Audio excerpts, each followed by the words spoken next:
नमस्कार, आदाब। मैं हूँ बिलाल सब्ज़वारी। एबीसी के पॉलिटिकल व्यू में आपका स्वागत है। आज बड़ा खुशी का दिन है। दिल्ली के अंदर भारतीय जनता पार्टी एक स्पष्ट बहुमत की तरफ आगे बढ़ रही है। अभी तक के जो आंकड़े बता रहे हैं उसमें भारतीय जनता पार्टी को इलेक्शन कमीशन की वेबसाइट के अनुरूप साफ बताया जा रहा है कि वो भारतीय जनता पार्टी दिल्ली में स्पष्ट बहुमत प्राप्त कर। दरअसल ये चुनाव बड़ा पेचीदा रहा। दिल्ली का चुनाव पर पूरे देश की नज़र। दिल्ली के चुनाव पर दिल्ली वालों की नज़र तो थी ही थी, बल्कि पूरा देश इसको बड़ी आशान्वित या सकारात्मक दृष्टिकोण से देख रहा था। पिछले 10 साल से आप पार्टी इस पर काबिज थी, लेकिन जिस तरह से भारतीय जनता पार्टी ने इस बार परफॉर्मेंस की, उसे लगता है कि भारतीय जनता पार्टी का बनवास अब इस बार खत्म होने वाला है। इस बनवास के पीछे आखिर क्या कारण है जो खत्म होने वाला है, इसको भी समझने की जरूरत है। दरअसल ये सारा क्रेडिट या सारा श्रेय प्राइम मिनिस्टर नरेंद्र मोदी की छवि को जाता है, उनके ब्रांड वैल्यू को जाता है, उनके द्वारा दिल्ली के अंदर घोषित योजनाओं को जाता है, उनके द्वारा दिल्ली में बनाई गई स्ट्रेटेजी को जाता है, उनके द्वारा दिल्ली में संगठन के माध्यम से कराए गए पोल्स पर जाता है, उनके द्वारा दिल्ली के अंदर जिस तरह से एक आक्रामक कैंपेन किया उसको जाता है, और साथ ही साथ अंतिम समय में संगठन ने जिस तरह से पूरा एक माइक्रो मैनेजमेंट इसको संभालने की कोशिश की भारतीय जनता पार्टी के लोगों ने, उसको भी इसका संगठन क्रेडिट जाता हुआ दिखाई पड़ रहा है। प्रारंभिक चरणों में ही देखने को पता लग रहा था कि भारतीय जनता पार्टी शुरू से ही लीड बनाए हुए है। 8 बजे से पोल खुलने शुरू हो गए थे, बैलेट बॉक्स खुलने शुरू हो गए थे। उसमें भारतीय जनता पार्टी की पहले, दूसरे, तीसरे, चौथे, 5वें चरण तक एक सकारात्मक प्रोजेक्शन उनके वोट बैंक में नजर आ रहा है आया, जिसके बाद ये अनुमान लगाया जाना लगा था कि भारतीय जनता पार्टी इस चुनाव को बड़ी ही आसानी से जीत लेगी। हालाँकि 11 बजे, साढ़े 11 बजे ऐसा भी लगा कि आप पार्टी ने थोड़ा-सा जंप किया, उस गैप को रिड्यूस करने की कोशिश की है। बहुत सारी जगह जो जो मार्जिन था, वो आप और भारतीय जनता पार्टी के बीच में वो घटता-बढ़ता भी नज़र आया। कुछ जगहों पर 1000 वोटों का मार्जिन था, कुछ जगहों पर 100 का था, किस जगह पर 500 का था। इसी तरह कुछ जगह 100-200 का मार्जिन नज़र आया। देखिए, भारतीय जनता पार्टी ने 12 बजे तक जिस तरह से ट्रेंड एस्टेब्लिश किया, उसमें लग रहा था कि वोट बैंक में या और ट्रेंड में एक स्टेबिलिटी नजर आई, जिसके आधार पर अब ये कहा जा सकता है कि भारतीय जनता पार्टी इस चुनाव में पूरे पूर्ण बहुमत प्राप्त कर लेगी।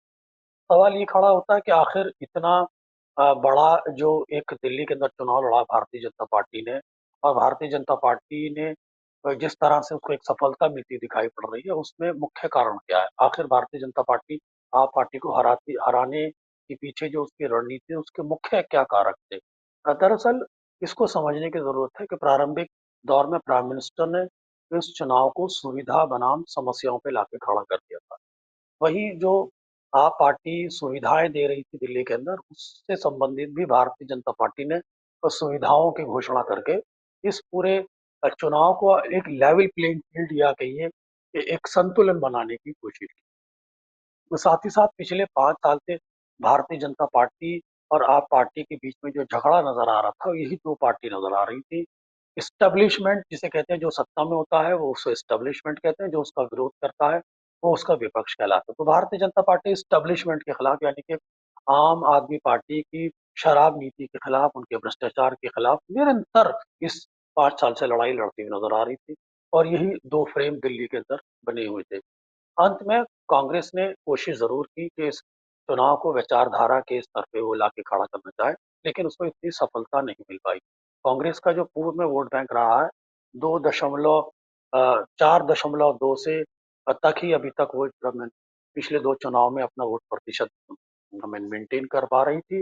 लेकिन इस बार हो सकता है कि ये प्रतिशत थोड़ा-सा बढ़ जाए। हो सकता है ये 5.5 या 6.5 के बीच में आके कहीं न कहीं टिक जाए। क्योंकि माइनॉरिटी वोटिंग में भी डिवीजन नज़र आया है, कहीं-कहीं ये ट्रायंगुलर भी होता नज़र आया है, कहीं-कहीं आम तौर पर ये पूरा दिल्ली का चुनाव बाइपोलर चुनाव नज़र आया। लेकिन सवाल ये खड़ा होता है कि आखिर भारतीय जनता पार्टी के पास वो कहाँ से वोट आया, जिसके चलते उन्होंने आप पार्टी का जो 6% का जो गैप था, उसे मेंटेन करने की कोशिश किया। इसमें कई बहुत सारे कारक देखे जा रहे हैं। एक तो स्विंग वोट का बहुत बड़ा योगदान देखा जा रहा है, जिसमें दलित, ओबीसी जो वर्ग है, खास तौर से जाट समुदाय का वर्ग है, ये या गुर्जर समुदाय का वर्ग है, ये एक स्विंग वोट जो कहलाता है, ये भारतीय जनता पार्टी की तरफ शिफ्ट होता हुआ नज़र आया। वहीं जो टैक्स में जो 12 लाख रुपए तक की जो छूट दी गई, उससे मिडिल क्लास बहुत ज़्यादा इन्फ्लुएंस हुआ। मिडिल क्लास जो पिछले 2 चुनाव में भारतीय जनता पार्टी से छिटक कर आप पार्टी के पास चला गया था, वो दोबारा हमें आप भारतीय जनता पार्टी में जाता हुआ नज़र आया। वहीं 8वें वेतन आयोग की जब बात करें, इसने भी कहीं न कहीं मध्यवर्गीय परिवार को एक राहत की सांस दी थी, क्योंकि दिल्ली के अंदर एक मिडिल क्लास का अपना एक महत्व है। दिल्ली के अंदर मिडिल क्लास अच्छे खासी प्रतिशत में मौजूद है। दिल्ली के अंदर जो मध्यवर्गीय है, वो बहुत ज़्यादा सरकारी नौकरियों में है। तो वो एक बहुत बड़ी राहत की सांस थी। वहीं जिस तरह से भारतीय जनता पार्टी आप पार्टी के खिलाफ एक एंटी इनकम्बेंसी के नैरेटिव को जनरेट किया, वहीं करप्शन के नैरेटिव को जनरेट किया, वहीं आप शराब नीति के नैरेटिव को जनरेट किया, वहीं स्वच्छता, टूटी सड़कें, गंदे पानी के नैरेटिव को जनरेट किया, वहीं आप और कांग्रेस की अंडरस्टैंडिंग को एक जनरेट किया। इसने पूरे दिल्ली का चुनाव बदला और अंत में प्राइम मिनिस्टर की जो एंट्री थी, उन्होंने आप पार्टी के चुनाव को एक आपदा कह के संबोधित किया था। वो सारे के सारे फैक्टर मिलके भारतीय जनता पार्टी की जीत का एक आश्वासन देते हुए नजर आ रहे हैं। दरअसल प्राइम मिनिस्टर ने बहुत ही एग्रेसिव कैंपेन किया है, प्राइम मिनिस्टर ने बहुत ही हेड ऑन लेने की कोशिश किया है।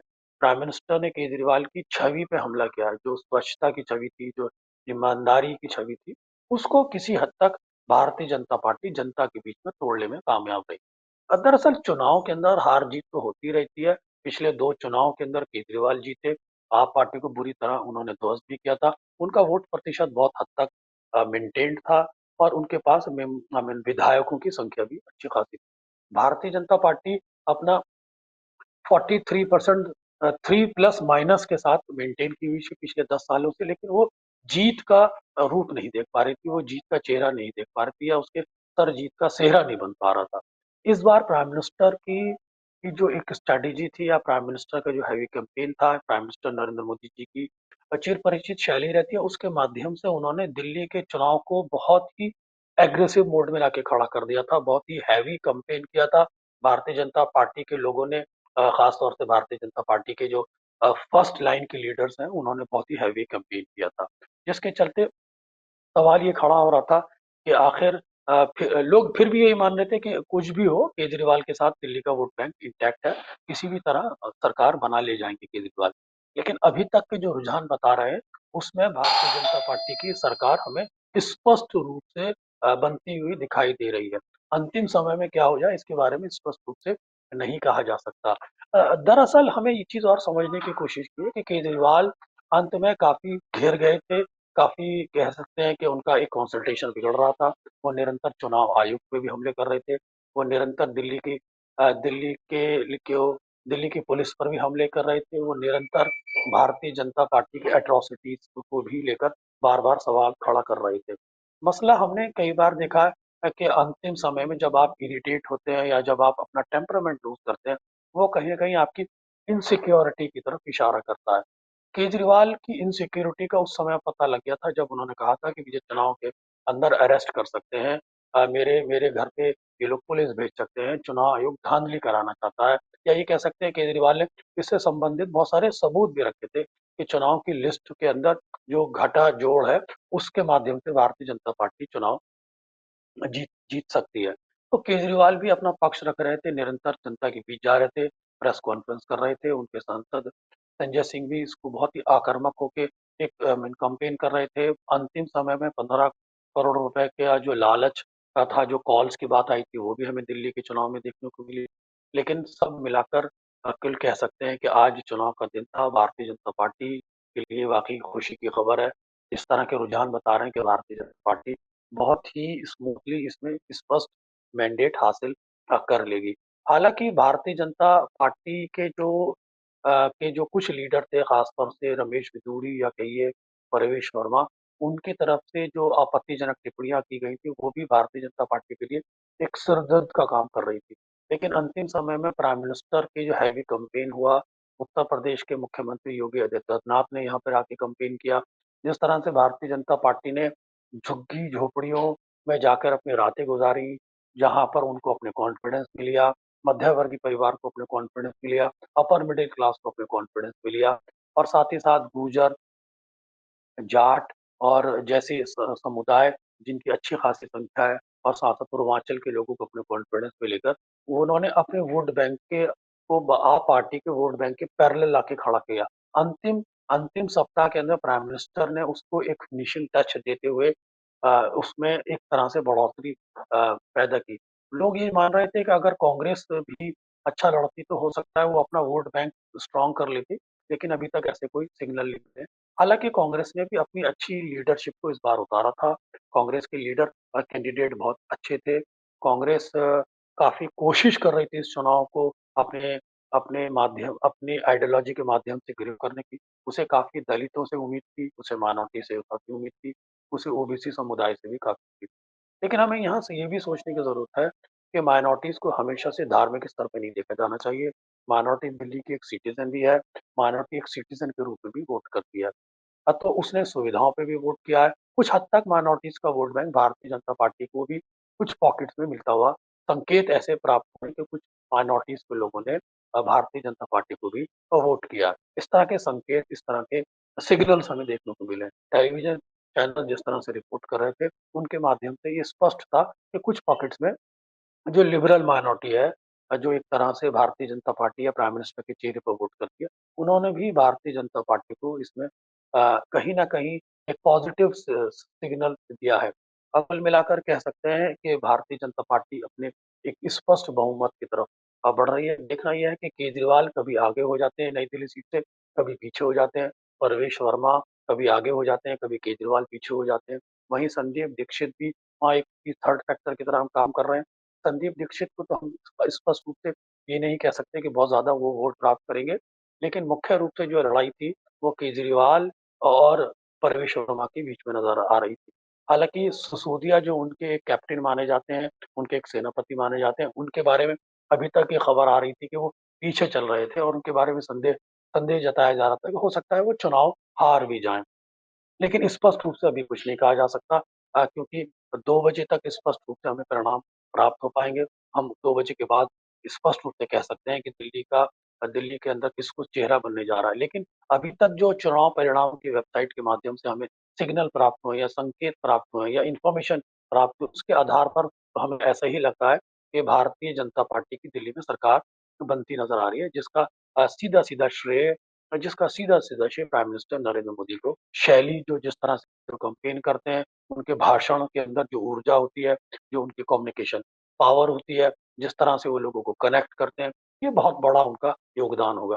तो कुल मिला के कह सकते हैं कि पिछले 2 चुनाव अगर भारतीय जनता पार्टी अंतिम समय में आगे निकलती है, जिस तरह के ट्रेंड साबित हुए, तो इसका सारा का सारा श्रेय भारतीय जनता पार्टी के प्रमुख प्राइम मिनिस्टर नरेंद्र मोदी, अमित शाह की रणनीति और भारतीय जनता पार्टी का काडर संगठन की मजबूती और एग्रेसिव कैंपेन के माध्यम से दिल्ली में कमल खिलने की आशंका जताई जा रही है। तो कुल मिलाकर ये कह सकते हैं कि अगर केजरीवाल हारते हैं तो ये बहुत बड़ा आप पार्टी को सेटबैक भी हो सकता है। अब हम स्पष्ट रूप से तो नहीं कह सकते कि केजरीवाल जीत रहे हैं या हार रहे हैं। ये उसका भी हमें 2 बजे के बाद स्पष्ट रूप से पता लग पाएगा, लेकिन आगे-पीछे होने के उनके संकेत मिले हैं। छठे, 7वें राउंड तक इस तरह से और हमें निरंतर इन्फॉर्मेशन प्राप्त होती रही कि कभी केजरीवाल आगे हो जाते हैं, कभी परवेश वर्मा आगे हो जाते हैं।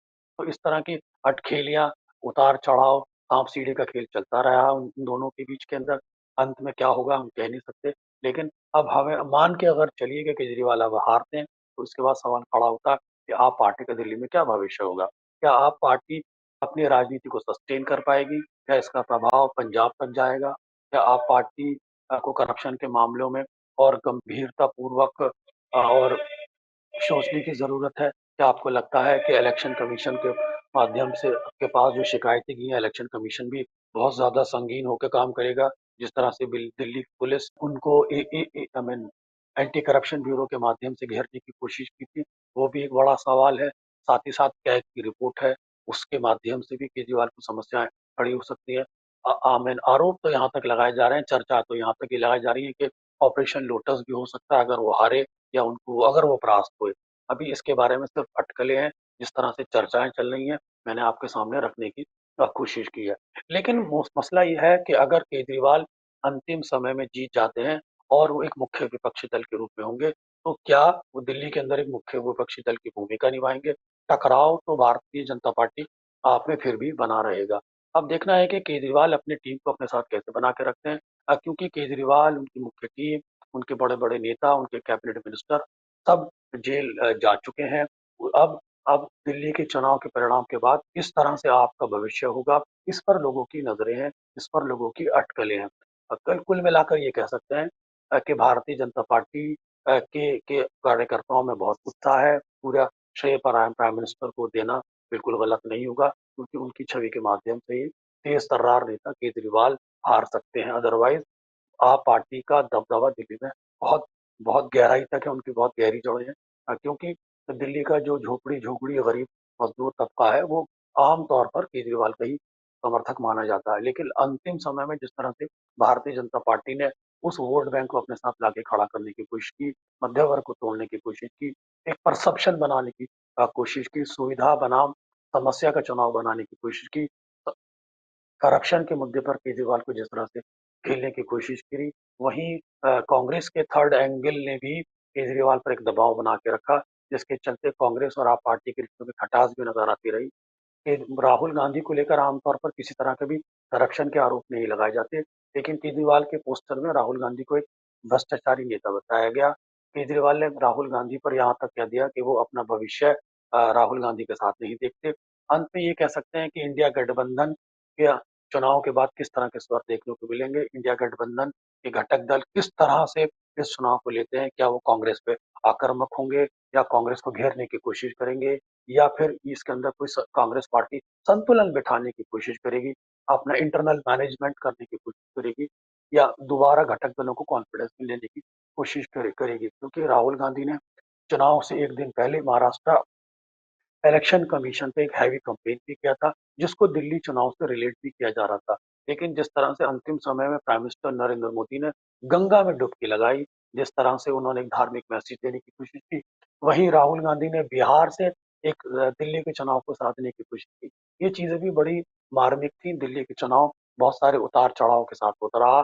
दिल्ली के चुनाव के अंदर हमें बहुत सारे शेड्स नज़र आए, जनता के अंदर उत्साह नज़र आया, बहुत सारे भ्रम नज़र आए, बहुत सारी उम्मीदें नज़र आईं, बहुत सारे पेचो-खम नज़र आए, लेकिन अंत में ये कह सकते हैं कि भारतीय जनता पार्टी एक पॉज़िटिव सकारात्मक ऊर्जा के साथ अभी तक के जो आंकड़े बता रहे हैं, वो सरकार बनाने जा रही है, जिसका सीधा-सीधा श्रेय अगर प्राइम मिनिस्टर को दिया जाए, तो गलती नहीं होगा। ईबीसी के दर्शकों से मेरा निवेदन है कि आपने हमें लाइव में सुना, आपका बहुत-बहुत धन्यवाद। ईबीसी हिंदी चैनल को सभी प्लेटफ़ॉर्म पे सब्सक्राइब करते रहें, हमारे साथ बने रहें और साथ ही साथ अपने जो विचार हैं, हमें अपने कमेंट बॉक्स में प्राप्त करते रहें। हम निरंतर इस तरह की खबरें आपको प्रदान कराते रहेंगे, दिल्ली के चुनाव से अपडेट कराते रहेंगे। हमारी आने वाले जो एपिसोड हैं दिल्ली चुनाव पर, उनका भी आप इंतज़ार करते रहिए। धन्यवाद। एबीसी हिंदी न्यूज़ आज ही जुड़िए हर खबर के साथ।